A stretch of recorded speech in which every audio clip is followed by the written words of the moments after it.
Hello, and welcome to the Raising Family Podcast, brought to you by thefamilyproclamation.org. I'm David Steele. I'm Linda Hill. And I'm Brent Anderson. In this podcast, we'll explore both ancient and modern scripture, as well as quotes from living prophets. We'll also discuss peer-reviewed scientific research that complements and confirms the clear, repeated, united teachings of the prophets. Thank you for subscribing and joining us as we share stories that we hope will help bring the family of proclamation to the world into your world. Hello and welcome to another edition of the Raising Family Podcast. My name is Linda Hill and I am your host today. I am really excited to begin our conversation with our distinguished guest, Dr. Jenet Jacob Erickson. She is an associate professor in religious education at Brigham Young University, where she teaches the Eternal Family course as well as the Introduction to Family Process course for the School of Family Life. She received her PhD in Family Social Science from the University of Minnesota after completing a bachelor's degree in nursing and a master's degree in linguistics at BYU. And she's a research fellow of both the Wheatley Institution and the Institute for Family Studies. And she has been a columnist on family issues for the Deseret News since 2013. She is an incredibly accomplished woman and has done some fascinating studies that we're going to get into. Thank you so much for being with us today, Jenet. Thank you, Linda. It's wonderful to be on. Thank you for your love for family and for truths about our relational nature, I think. My background is in nursing and linguistics. That's my bachelor's and master's degree. And it was interesting, in the middle of my time teaching English to speakers of other languages, and we would teach people from all over the world in one class, someone called me and said, would you like to go to a conference in Geneva, Switzerland? My grandmother's helping as a philanthropist for this effort. And I was like, of course, I would never turn down the opportunity to go to Geneva, Switzerland, right? Right. And if we go back, some, in your audience are probably remembering that there was what we called the World Congress of Families.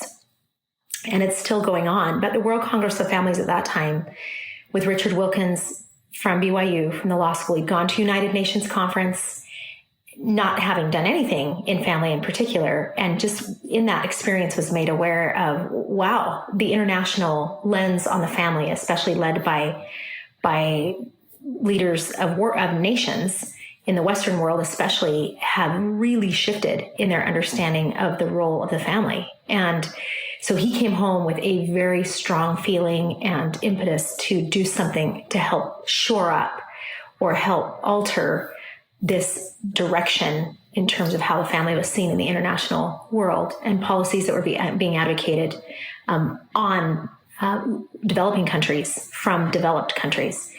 And so when he started it, the church became very supportive and involved. He was at the law school, and there were a couple of conferences. This was the second conference. It was held in Geneva at the United Nations buildings.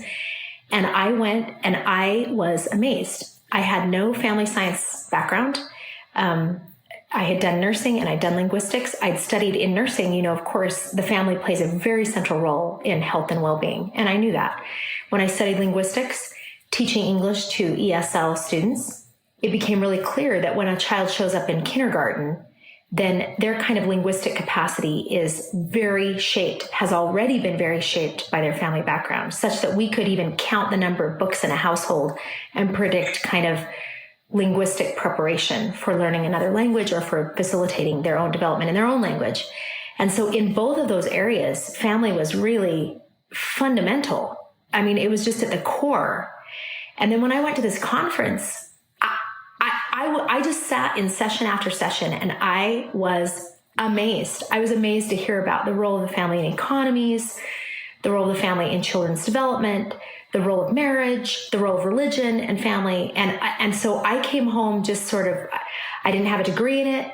I started sharing what I learned. People were very interested, but who knew? I was an ESL teacher. And at the end of my tenure teaching for BYU ESL, which involved travel and living abroad, my dad said, I think you should get a PhD in family science. And I was like, no, I don't want to get a PhD. I like what I learned about family, but I don't want to get a PhD. But I knew at the end of that summer, I should pursue a degree in that. And the doors really opened, and I got some really foundational training at BYU before getting a PhD at the University of Minnesota. And it just set me on a path of really, in my dissertation work, I looked at work and family, women in the work and family setting. I did a lot of study of daycare and attachment and all of that, how children's younger development is shaped by the work-family context. That was my focus. But then when I started writing for the Deseret News, it just took me into every possible area. And so I feel like coming to teach the proclamation has been really, it pulls together the proclamation sort of in 9 paragraphs, is so remarkable. I remember the first time I'm in graduate school and I'm like, that document is remarkable because I'm studying all of this research, which really is just human experience captured, right? Hopefully without bias. We know that's very difficult, but a capturing of the human experience. And I'm looking at it and I see these statements that encapsulate hundreds, if not thousands, of research studies in one statement in the proclamation, that marriage matters, that it impacts families, that the power of procreation is sacred and has implications, that fathers offer something distinct from mothers. And it was just amazing. And in the range of areas that I had studied, including work and family, early development, mothers and fathers, I could see, wow, there's just an encapsulation of profound truth from human experience in this document. Oh, incredibly. I mean, I do think anyone that really makes a serious study of the Family Proclamation can come to that conclusion. It's not just this document. I mean, it really does encapsulate truth from the human experience, I think, for eons of time, before studies were done, before all these scientific things, were set out there and documented. We have prophets and we have a Heavenly Father that has definitely laid things out for us. And speaking of that, we usually do in each of our podcasts, we like to associate it with one of the paragraphs in particular. And, paragraph 7 probably is one of the meatiest of all of them. It's the largest paragraph. And I love to focus particularly, I know a lot of your research has really centered on the roles of mothers and fathers and the necessity of that complementary relationship. And I'd read a paper you sent and listened to some of your presentations, which, by the way, just for our listeners, we do have a number of quotes and clips from presentations that are on thefamilyproclamation.org that are in support of each of these, because that, for those that are listening for the first time, thefamilyproclamation.org does fully annotate each one of those paragraphs down to each sentence, and just tremendous support for each one of those truths that are laid out there. But I know in paragraph 7, it says, we're just going to start in the middle. Happiness in family life is most likely to be achieved when founded upon the teachings of the Lord Jesus Christ. Successful marriages and families are established and maintained on principles of faith, prayer, repentance, forgiveness, respect, love, compassion, work, and wholesome recreational activities. And I really love to focus on this. By divine design, fathers are to preside over families in love and righteousness and are responsible to provide the necessities of life and protection for their families. Mothers are primarily responsible for the nurture of their children. In these sacred responsibilities, fathers and mothers are obligated to help one another as equal partners. So I know that you have done mountains of research on that in particular. And increasingly, we're living in this world that's saying that, well, not only is gender fluid, but gender doesn't really matter.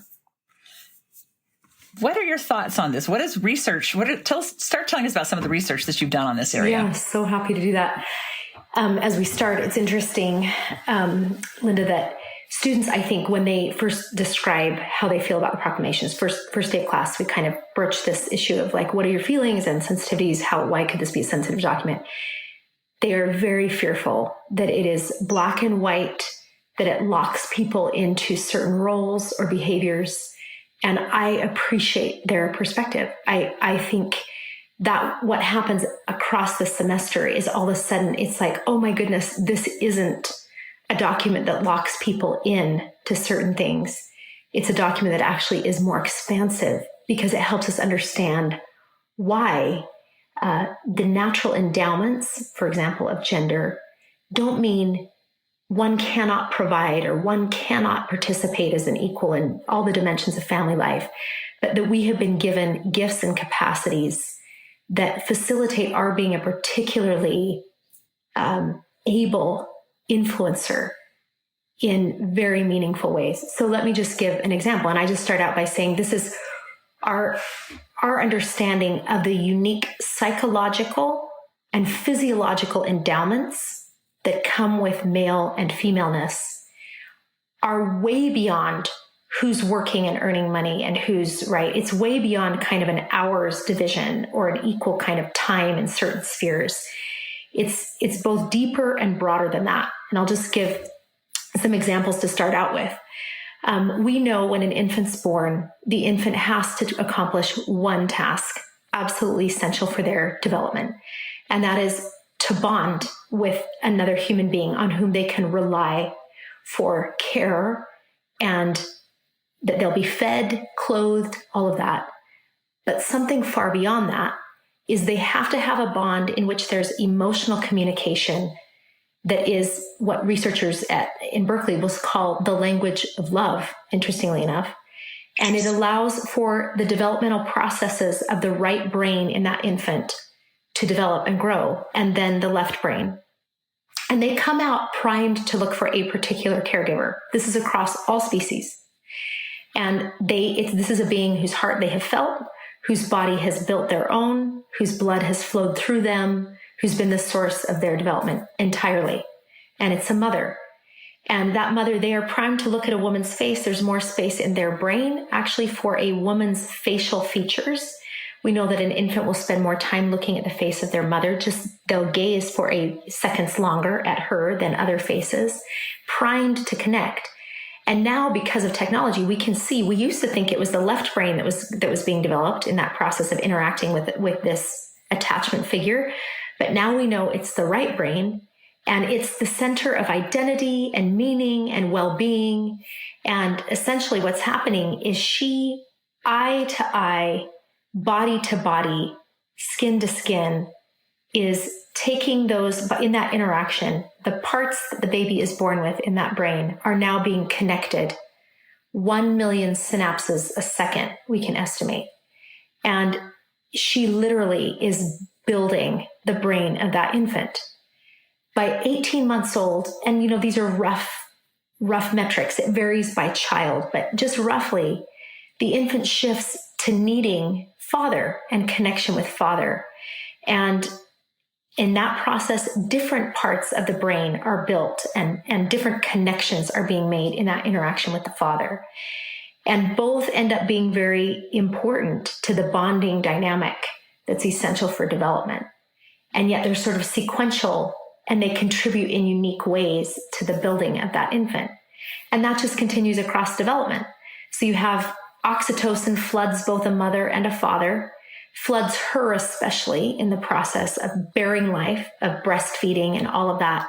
And oxytocin is the bonding hormone that we know facilitates focused in connection with others. And so that mother, what's interesting is oxytocin tends to elicit in her certain kinds of behaviors, cooing and cuddling.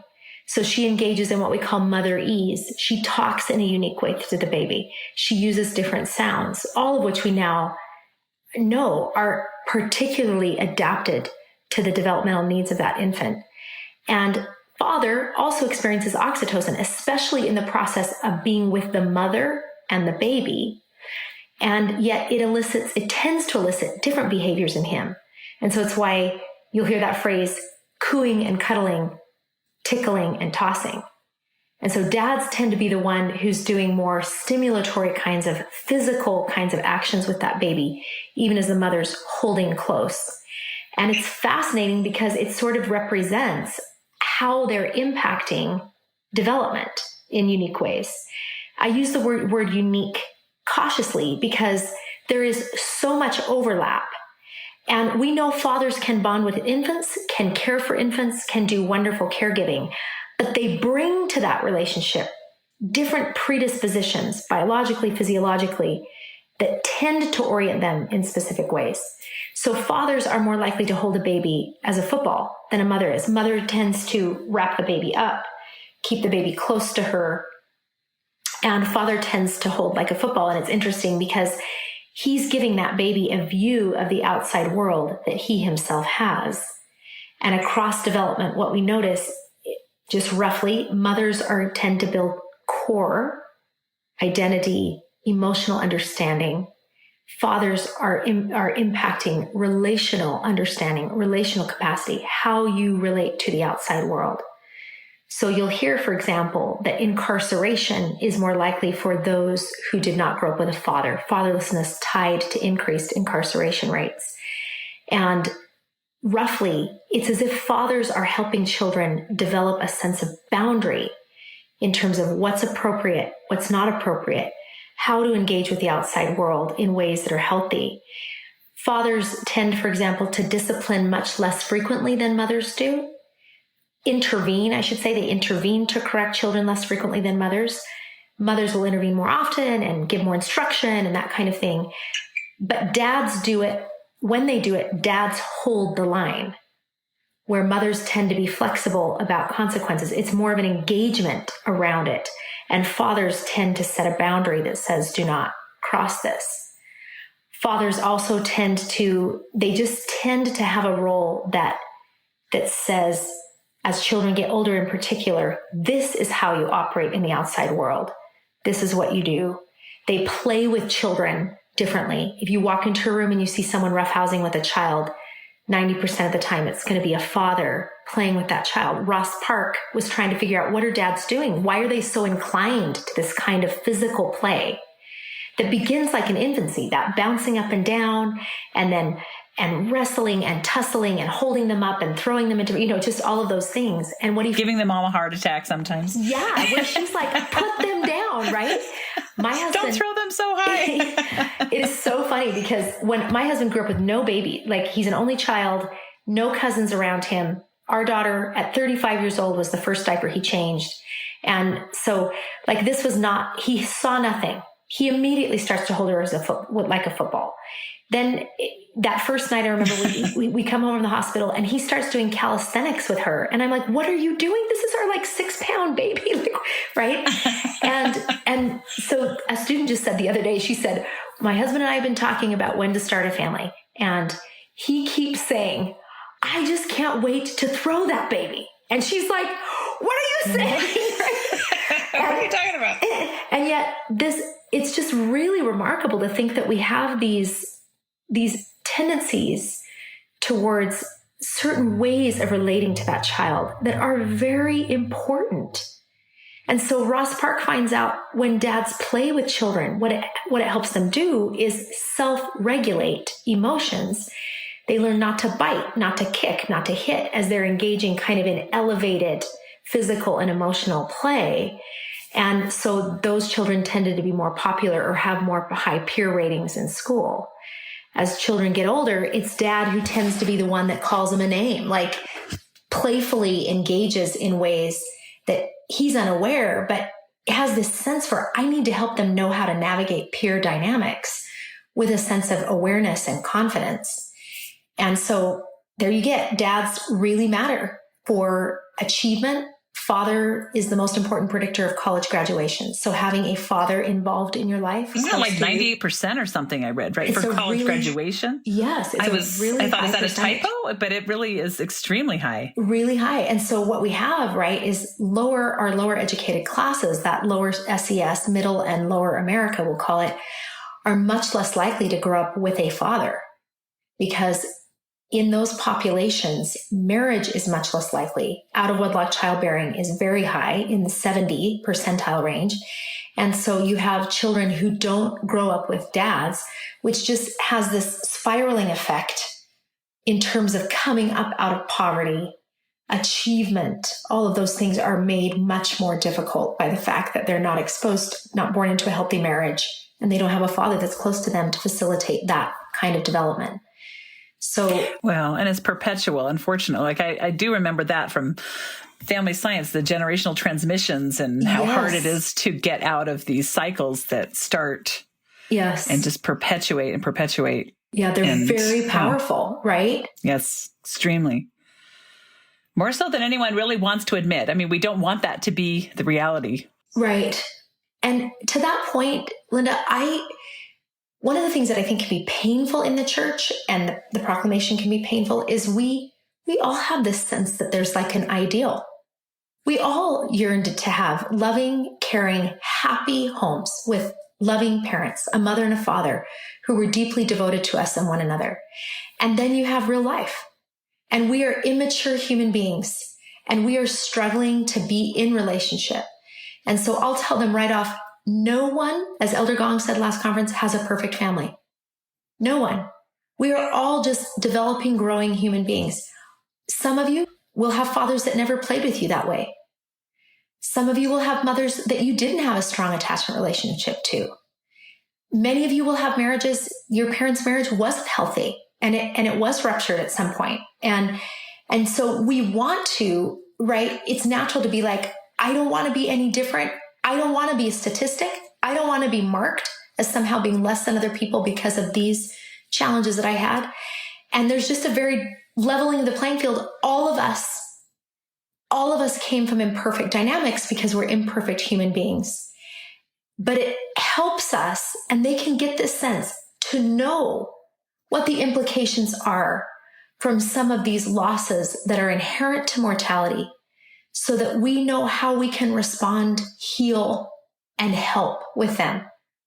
And we want to kind of deny them, but it's far healthier to confront that reality, which is a reality for all of us, and understand it, why it has impacted us, and then move forward with healing. And these students are remarkable in their intentionality about how they want to go forward and do things like they had growing up and differently. And I'll tell them, yep, and your children will have gaps because of how you are. They'll have gaps, right? Because you can't be. And that's why when it says success is founded on Jesus Christ, it's just at the very core of the proclamation is we have a Redeemer, and he will redeem us in our relationships. And he will change us into beings who can be in beautiful, healthy relationships with others eternally. He's the one that can right that ship, and I do feel like I remember learning some of these statistics and saying to a friend one time, oh, did you know that if one person in a relationship, as I'm learning family science, one person relationship comes from a divorced family, you have a 65% higher chance of getting divorced. And someone says, well, what good is that information? How helpful is that? It just makes someone feel bad. And I thought, well, but I've seen friends who've been in divorce situations and their children. I had a friend confide that their son, recently married, was going to counseling, almost like it was a secret. And I said, that is fantastic. Yeah. That is fantastic. He's recognizing, there was some dysfunction in my family, and I want to go into this marriage and fix. I don't want to do the same things that my dad did. I want to be a better husband and better father. And like, I think that is an example of that whole, like, embracing it and saying, okay, yeah, this is a statistic, but I don't have to be that statistic if I look to Jesus Christ, if I look to the family proclamation and have a pattern of how to right that ship, change the direction so that we don't have another generational transmission going on. My husband, he experienced the divorce of his parents when he was 6. And every time I teach about the effects of divorce, I'll say, Mike, this is painful to talk about because so many of us, and in many cases, these were courageous people who left difficult marriages in the church. They would not have divorced if there had been any other way, right? Absolutely. And so I have so much admiration for the courage that it takes, right, to act in that way, to right wrongs. And then he will always say, yes, and it's still important to talk about the effects because it helps us understand ourselves, right? Children who have experienced that, it helps me understand myself and then know how I can be different in my relationships. And then the truth is we all need that. We all need, right, healing. Right. No one is Yes. redeemed by their parents' marriage, by the quality of their parents' marriage. No one is redeemed by like their super solid family relationships. 100%, we all depend on a redeemer for our salvation. And these family relationships matter in family life because they teach us so much about how to love, how to be whole, how to have intimacy, how to be in relationships that are beautiful and joyful. So it's a great mortal experience filled with pain. And right. It is. It's, we get all of it. But I really love how you brought that back to the Savior, because he's the center of all of it.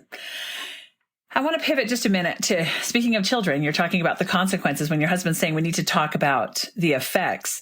You know, in the last few years, I've heard way too much in the form that maybe it's a potential cop out. Oh, children are resilient. They're fine. Children are fine. We don't have to worry about shutting down the schools, this COVID stuff, all these other things that they've been through. I mean, a lot of them have been through a pretty traumatic few years. And I have looked at it from the beginning saying, no, this is not, we are forgetting children. We're forgetting children. And I mean, we hear that. How resilient are children? Because I know you've done a lot of studies on that too. Yeah, right. Yeah. It's such a good question. It's interesting in the child care research that has become incredibly political, but it's very interesting because what will happen when the NICHD study came out with their finding that early and extensive hours in daycare, what this means is not any daycare, but it means entering daycare within the first 9 months of age for extensive hours, 25 to 30 hours per week, is associated. Now, at first, what happened is they saw negative effects for these 900 children at 2 years old, some negative effects. They seemed to disappear at age 3. And everyone was like, oh, look, it doesn't matter, right? It doesn't matter. The number of hours a child is away from their parents doesn't matter. And they kept doing the study. It's going to end up going into adulthood for these 900 children. At age 4.5, all of a sudden the findings come out and the risk is dramatically increased based on early and extensive hours in non-maternal care. Now, it was very difficult for the NICHD to publish those studies because the fear is always, well, this means we're telling mothers they're bad, they can't work, that they're responsible for their children's well-being, right? And it became very kind of, it's a very political kind of thing, as opposed to really looking at, okay, we have to think about how our adult decisions have to be guided by what the well-being is of children. What other framing is there, right? It's because of what children need that we do all the things that we do, right? And when we flip it and say they're resilient, which is the other thing that will come out, right? They'll come out with a study that says, look, don't worry, the kids are resilient. Right. And as we know from the daycare research, what happens often is we take that data and we want to shift it in a way that makes it look like there's no implications. And it's just not reality. Now, this does not mean, okay, with divorce, it does not mean your children are destined to failure and, right? Or right. My husband, who was placed in daycare at age 6 weeks old, right? Divorced parents at 6, he had all those things in his life. And it's really interesting because I can look at his first grade findings. He was just telling our kids about this, and I see exactly what I saw in the research, which is children who are in early extensive daycare are at risk for social emotional challenges. He has them at age 6.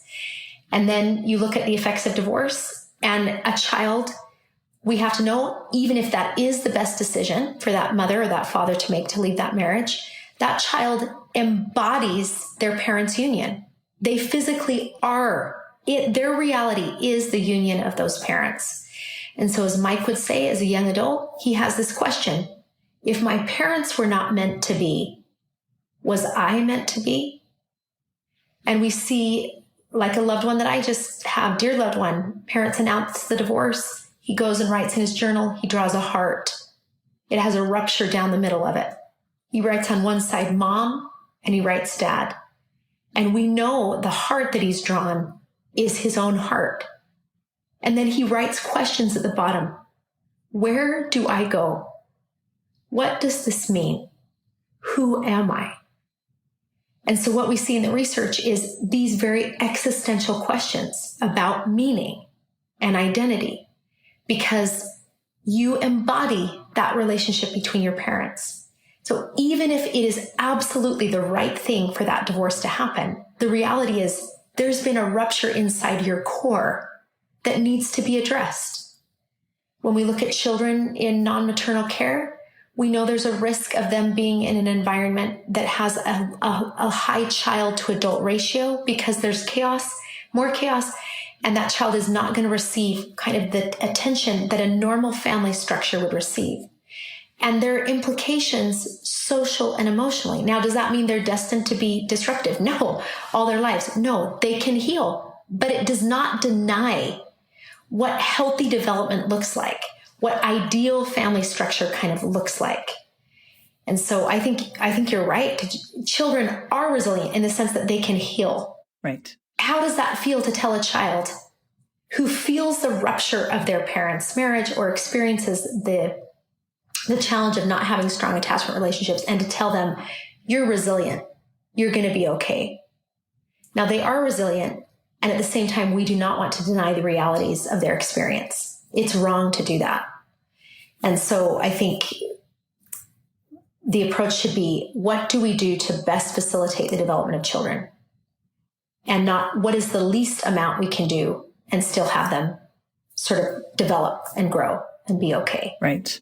It's just, I do feel like I've seen in the last generation or so that there's just been such a shift from a child-centered world. You know, I mean, I remember when I was growing up, we were much more strict about even movie ratings and who got to see what. And, you know, there seemed to be more rites of passage for children. And these days, it's just sort of this free-for-all.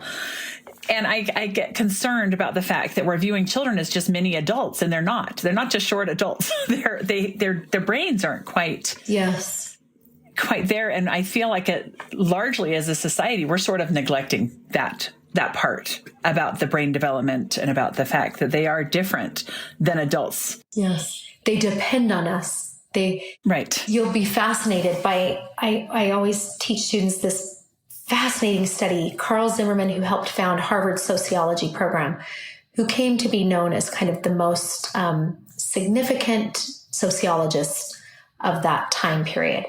And his magnum opus was to review the rise and fall of civilizations and the place of the family. So Babylon, Greece, Rome, the European empires, this whole process of rising and falling. And what he looks at is, what is the place of the family in this process of rising and then ultimately degenerating, and some other empire comes in and takes over because you are too weak. So we see that, of course, over and over again. And what he finds is so fascinating. He'll say at the peak of their development and progress, the peak of creativity and innovation, it is a period when the society is oriented toward the development of children within families. So it's a culture that's oriented around children, having them and providing for their development. So I'll say to students, why would that be? What about an orientation to children makes adults more innovative, creative, facilitates this kind of best state of that society? And as you know, they're thinking about the future. They're improving the world because it's people with children that care about libraries and green spaces and parks and all of those things, all of which make the whole environment better for everyone. And why are parents doing that? Why are they caring about the libraries and the communities and going and voting and ensuring that things are, because they're worried about their children. They care deeply about their children and making the world a better place for their children and for their children's children and for the future. Right. And when we lose that, as Sorokin says, we have lost the future. We've lost an orientation toward the future. So we live at a time when we have a higher rate of deaths of despair from suicide, and it just has increased over time, right? And there seems to be this loss of a sense of hope in the future, in what will be. And how is that reflected in our orientation toward children, in our having children, facilitating their development, nurturing children? What does it mean about our disconnection from the meaning of life itself? Right. And I think it's powerful. It is.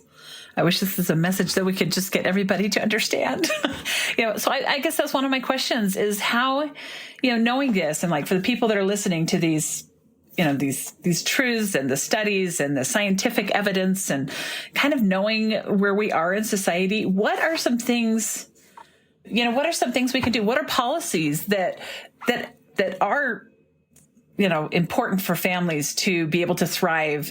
Because I'm sure a lot of this work is done. Hopefully, I know you've worked with policymakers and things like that. And as you go to these large conferences, I would think that the whole point of them is to think of policies and things that would be practical applications and things to promote family, to promote the well-being, to promote marriage. Yeah.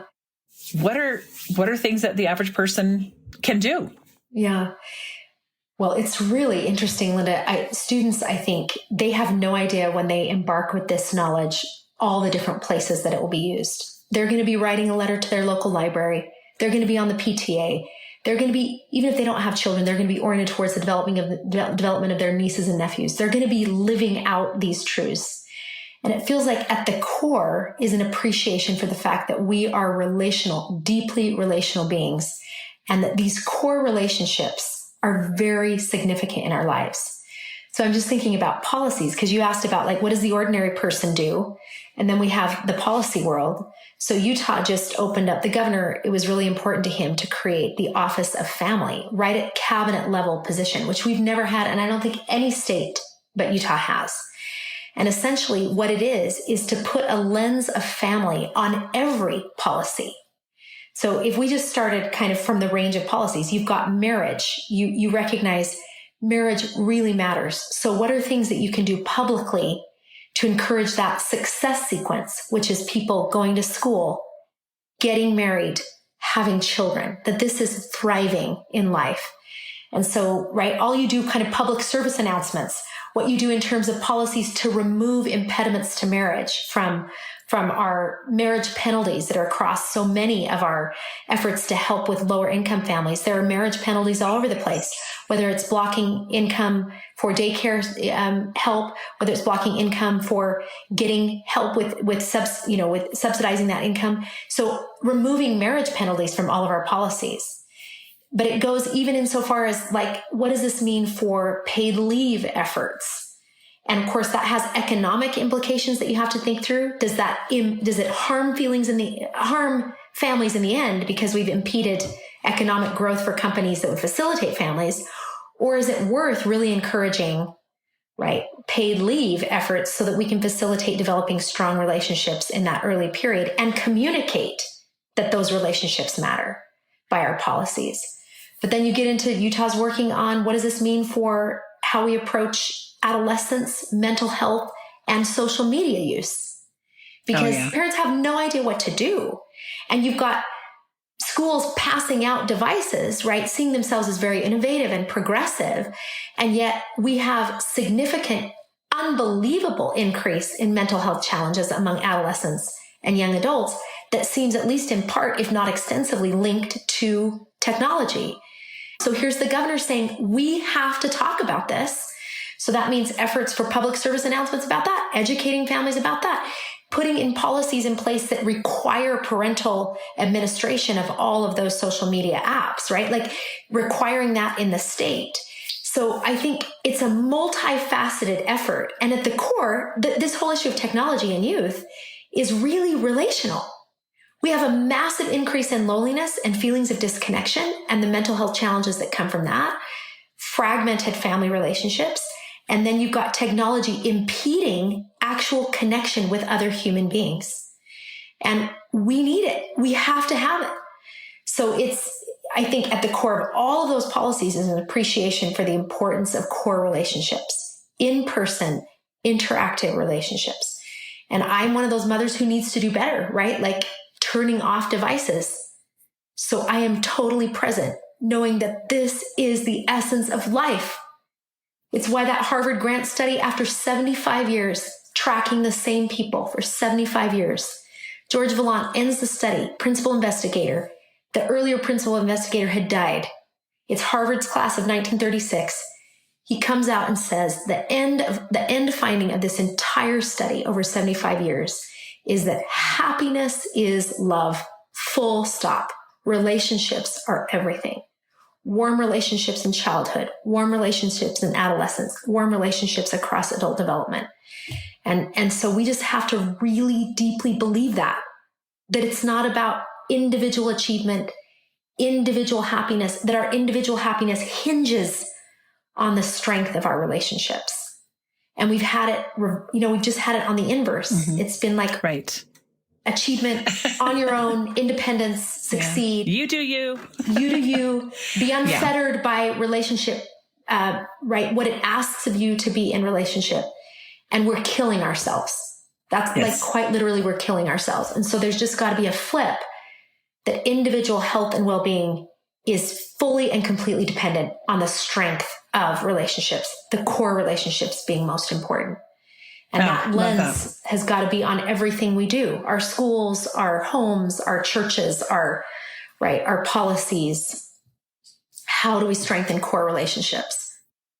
I really appreciate those thoughts. Turning to more mothers. Yeah. I'm going to ask you a question about mothers. I was recently studying the October 2019 talk by President Nelson in the women's session. It was a powerful talk called Spiritual Treasures. You remember that one? Yeah. And in there, he said, let me be very clear about this. If the world loses the moral rectitude of its women, the world will never recover. And I don't think that President Nelson is one for hyperbole. And here he's saying we will never recover. And I'm curious what your thoughts are as he was speaking to the women in our church. And I'm just curious kind of what your opinion is on that, because I'm just wondering, what are your thoughts on that comment? Because that one struck to the heart. Right. Like, what do you think some of the dangers are that we're dealing with as women in the church right here and now? Yeah, really, really powerful. There have been several key talks, the Elder and Sister Hafen, Elder Christofferson talking about the moral suasion of women. It's fascinating because Elder Hafen will say and Sister Holland, actually, she is the mortar that holds the bricks of civilization together. She is literally that mortar. And I think what we know about women is women at our core, starting with Eve, who partakes of the fruit because of the relational realities. Adam, what about the children? And Adam is sort of inclined towards this vertical orientation. I've got to do my duty, which I think is indicative of men's gifts. And she is very relationally oriented. Well, we have been sickened as a society without that strong orientation from women of our relational reality. And so I think what happened with radical feminism, and feminism has brought great things, right? But radical feminism, which was a rejection of the family because the family was seen as the source of women's oppression, what would have been better, right, is what we see reflected in that feminism in Britain, the second wave, Mary Poppins era, where the mantra was votes for women, chastity for men. It's a very powerful combination. What we see happen in the 1960s is votes for women, right, which had been an earlier era, but the mantra is liberation for women. Sexual liberation, right? Women should be free to engage in relationships without any repercussions sexually, because that's what men have been doing for years. And so widespread contraception, abortion, all made that possible, presumably. And it's just indicative of losing that relational truth that women have been gifted with, that the strength of relationships matter, that sexuality was never meant to be outside of relational strength. It was never just a sport to engage in. And that's true about women's sense about children, right? Our natural orientation toward children. So what you see in the world when we look at women's preferences, when women have young children, their preference does not tend to be full-time employment. Now, some do, but by and large, that data has remained the same across decades. Women care about being able to provide the kind of care and be with children the number of hours they desire to be. And many are working far more than they want to be at earlier ages. Right. And so listening deeply to women's preferences. Now, does that mean that women do not want to be involved in communities, that they want to be conscripted as we were in the 1950s, right, in inappropriate ways around roles? No. Women have deep desires to be engaged in communities and contributing, and we need women's voices. We need women's voices about the importance of relationships, right? So I think there's just, when we lose, I think when he says, when we lose women with their deep sense of moral power that is centered in relational strength, we lose the mortar that holds society together. And I think that requires addressing sometimes inequalities in marriages. I think sometimes women in the church, my students can grow up maybe like I did, a little bit thinking, I'm just going to have a man earn a life for me. I'm going to be dependent upon him and he's going to make my life wonderful. And I'll just kind of go under the radar a little bit and he'll provide security and money and pleasure for me. And then they're in that marriage for a little while and they're resentful because it's not what they thought it would be. And so I think women really owning our strength as individuals with tremendous capacity who choose to enter relationships with men as equals and also have a sense for how powerful our influence is in the nurturing of life. And we are fully irreplaceable. But to choose it, aware of what we're choosing, to act as agents in choosing to engage in this world from a place of choice, as opposed to just sort of, I'm just going to be dependent on this person who's going to earn a life for me. And so we've got to have a clearer view. And that's why I think when I teach you have to know how powerful you are as a mother. There is no privilege greater in this life than being that kind of influence on the life of another soul. And that does not mean you are not engaged in the world. We need you in the world. And we need you to appreciate how powerful you are in your relational capacity and connections, and to choose them, to choose that with clarity, to choose to sacrifice some things that you might want because of the impact you can have on life. Even as you recognize there will be other seasons in my life to engage very fully more fully, time-wise, in the world in ways that my voice is needed. Now, I've done a whole bunch of things there, but I think women have powerful capacity in terms of relationships. Oh, I've always felt women have incredible power. Yes. But maybe that's just it, is not falling for the trap that power only comes from being like a man, because that's kind of where feminism derailed, in my opinion. I mean, I do feel like we're on like the fifth wave or something now, and the fifth wave isn't even about actual women anymore. I mean, but I always thought, I get these ideas. And so a lot of people who are thinking, I'm a feminist. And it's like, well, what kind of a feminist? Because there's some different, there's a huge gamut there. And I still feel that, our greatest powers do come from that, kind of that maternal feminism and the influence we have on children. I so appreciate your conviction and just the way in which just listening to you is extremely empowering as a mother. So I think you're telling us we need to own it. Yeah. I love, Linda, how you referenced that. It's so powerful when Jean Elshane, this wonderful feminist, she calls herself a revisionist feminist at Chicago. She'll say, what happened was behold the new woman as the old man. Oh, yeah. Right? No, thanks. No, thanks. And it's right. It's like, that is not who we are. That is not what the world needs. Right. And you described it right. We are women with unique and powerful capacities that the world needs. One of those strong gifts is a relational understanding of the importance of core relationships. And the world needs us, right? Needs that voice, needs that capacity.